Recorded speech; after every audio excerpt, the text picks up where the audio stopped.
मनोजवं मारुततुल्यवेगं जितेन्द्रियं बुद्धिमतावरिष्ठं वातात्मजं वानरयूथमुख्यं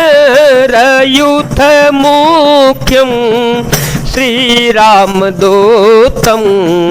शरणं प्रपद्ये श्रीरामदूतं शरणं प्रपद्ये। अतुलित बलिधामं हेमशेलाभदेहं धनुजवन कृशानुज्ञानिनाम ग्रगण्यं सकल गुण निधानं वानराणामधीशं रघुपति प्रिय भक्तं वातजातं नमामि।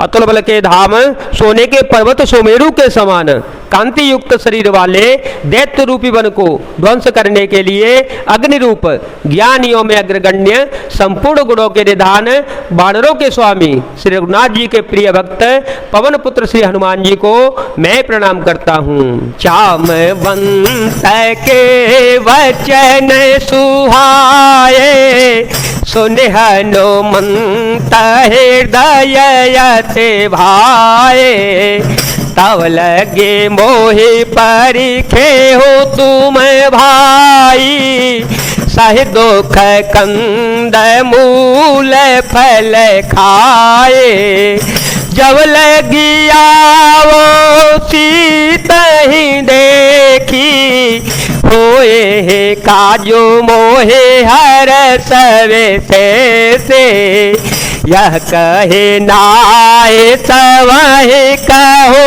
माथा चले ओ हर सिय धरे रघुनाथा राम सिया राम सिया राम सिया राम सिया राम जय जय राम। जामवान के सुंदर वचन सुनकर श्री हनुमान जी के हृदय को बहुत ही भाए। वे बोले, हे भाई तुम लोग दुख सहकर कंदमूल फल खाकर तब तक मेरी राह देखना जब तक कि मैं सीता जी को देख करके लौट के न आ जाऊं। काम अवश्य होगा क्योंकि मुझे बहुत ही हर्ष हो रहा है। यह कहकर सबको मस्तक नवाकर तथा हृदय में श्री रघुनाथ जी को धारण करके श्री हनुमान जी हर्षित होकर चल पड़े। सिंधु तीर एक भूधर सुंदर कौतुक कूदे चढ़े उताओ पर बार बार रघुवीर सवारी तरके ओ पवन तनयवल भारे जय गिरे चरण दे हनुमंता चले ओ सुगा पाताल तुरंता जिमिय मोगर घुपति करवाना एहि भांति चले ओ हनुमाना जलने धेरा घोपति दूत विचारी तै में नाक हो समय हारी राम सिया राम सिया राम सिया राम सिया राम जय जय राम। समुद्र के तीर पर एक सुंदर पर्वत था। श्री हनुमान जी खेल से ही अनायास ही कूद कर उसके ऊपर जा चढ़े और बार बार श्री रघुवीर जी का स्मरण करके अत्यंत बलवान हनुमान जी उस पर से बड़े वेग से उछले। जिस पर्वत से वे उछले हनुमान जी पैर रखकर चले, जिस पर से वे उछले वह तुरंत ही पाताल लोक में धंस गया। जैसे श्री रघुनाथ जी का अमोघ बाण चलता है उसी तरह से श्री हनुमान जी चल पड़े। समुद्र ने उन्हें श्री रघुनाथ जी का दूत समझकर मैनाक पर्वत से कहा कि हे मैनाक तू इनकी थकावट दूर करने वाला हो अर्थात अपने ऊपर ने विश्राम दे दे। हनुमान ते ही परसा कर पुण्य कीन पे नाम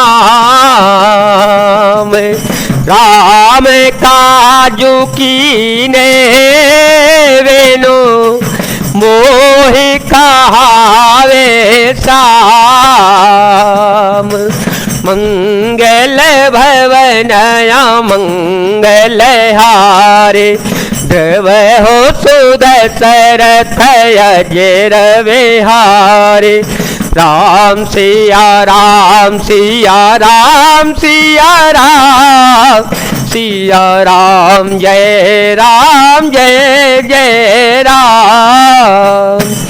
श्री हनुमान जी ने उसे हाथ से छू दिया, फिर प्रणाम करके कहा कि भाई श्री रामचंद्र जी का काम किए बिना मुझे विश्राम कहाँ। जात पवन सुत देव देखा, जात पवन सुत देव देखा।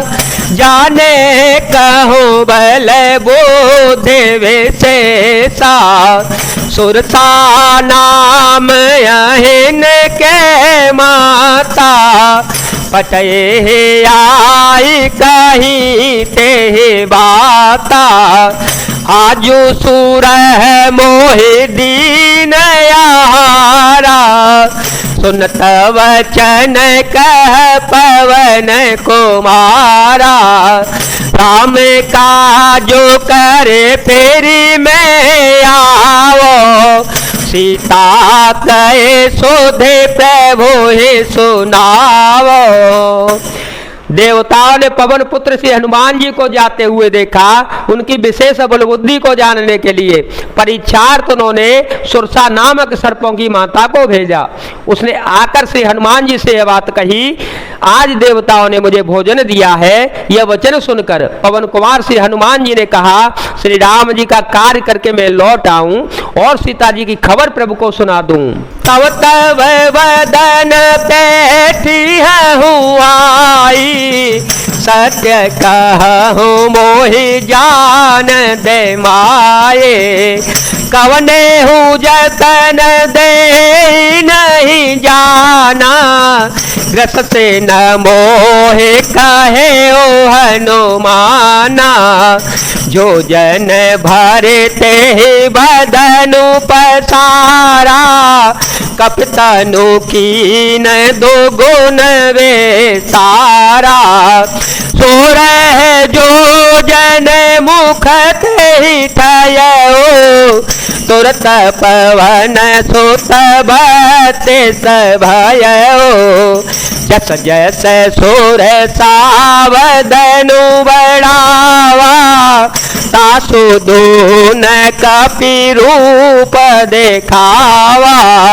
सत जो जन ते आनन कीना, अतल घोरूप पवन सुतलीना। राम सिया राम सिया राम सिया राम, सिया राम जय जय राम। तब मैं आकर तुम्हारे मुंह में घुस जाऊंगा, तुम मुझे खा लेना। हे माता, मैं सत्य कहता हूँ, अभी मुझे जाने दे। जब किसी भी उपाय से उसने जाने नहीं दिया, तब श्री हनुमान जी ने कहा तो फिर मुझे खा न ले। उसने योजन भर 400 को उसमें मुंह फैलाया। तब श्री हनुमान जी ने अपने शरीर को उससे दूना बढ़ा लिया।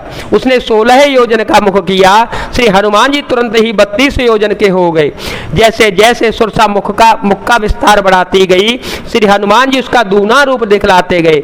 उसने 100 योजन 400 को उसका मुख किया। तब श्री हनुमान जी ने बहुत ही छोटा रूप धारण कर लिया।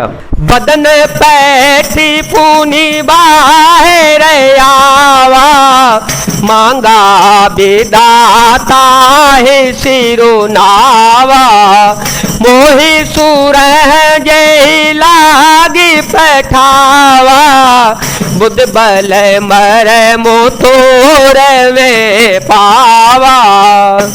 और वे उसके मुख में घुसकर तुरंत फिर बाहर निकल आए और उसे सिर नवाकर विदा मांगने लगे। उसने कहा, मैंने तुम्हारे बुद्धि बल का भेद पा लिया, जिसके लिए देवताओं ने मुझे भेजा था। राम का जो सब करे हूँ, तुम बल बुद्धि निधान।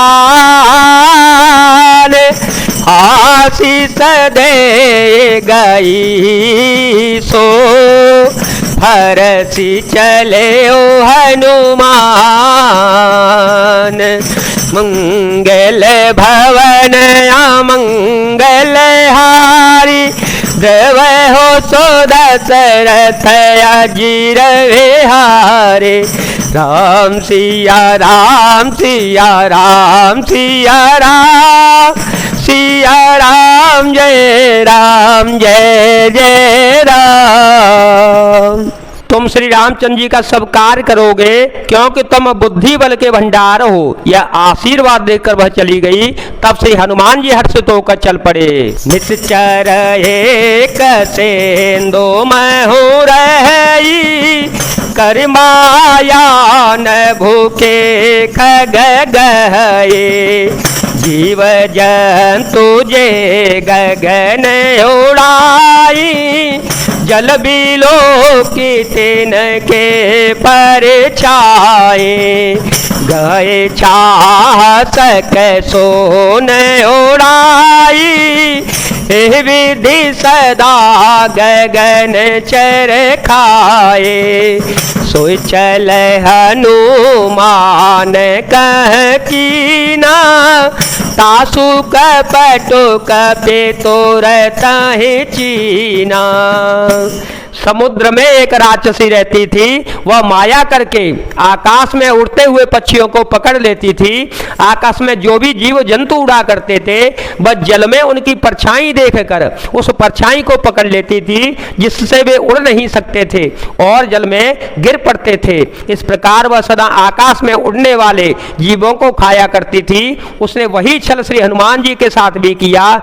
हनुमान जी ने तुरंत ही उसका कपट पहचान लिया। ताहि मारी मारो सुत वीरा, ताहि मारी मारो सुत वीरा, बारिधि पार गया मते धीरा, कहाँ जाई देखी बन शोभा, गुंजत चंचरी कम धोलोभा, नाना तरो फल फूल सुहाए, खग मृग वृंद देखी मन भाए, शैल विशाल देखिए कयागे, तापर धाय चढ़े ओ भय त्यागे।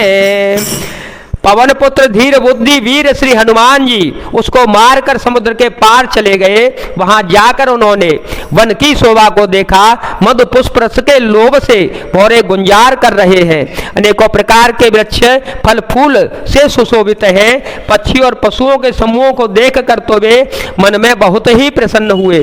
सामने एक विशाल पर्वत देखकर श्री हनुमान जी भय त्याग कर उस पर दौड़ कर जा चढ़े। उमान कछु कपि के अधिकाई, उमान कछु कपि के अधिकाई, प्रभु प्रताप जो काल ही खाए, गिर पर चढ़े लंका ते ही देखी, कहीं न जाए अति दूर गवे से अति संग जल निधि चहु पासा, कनक कोट कर परम प्रकाशा, राम सिया राम सिया राम सिया राम, सिया राम जय जय राम। शिव जी कहते हैं उमा, इस समय वानर हनुमान जी की कुछ भी बड़ाई नहीं है। यह प्रभु का प्रताप है जो काल को भी खा जाता है। पर्वत पर चढ़कर उन्होंने लंका को देखा। बहुत ही बड़ा किला है, कुछ कहा नहीं जाता। वह अत्यंत ऊंचा और उसके चारों ओर समुद्र है। सोने के परकोटे चार दीवारी का परम प्रकाश हो रहा है। जय जय श्री राम, जय वीर हनुमान जी महाराज, जय भोलेनाथ, जय दीनानाथ, जय शिव शंकर।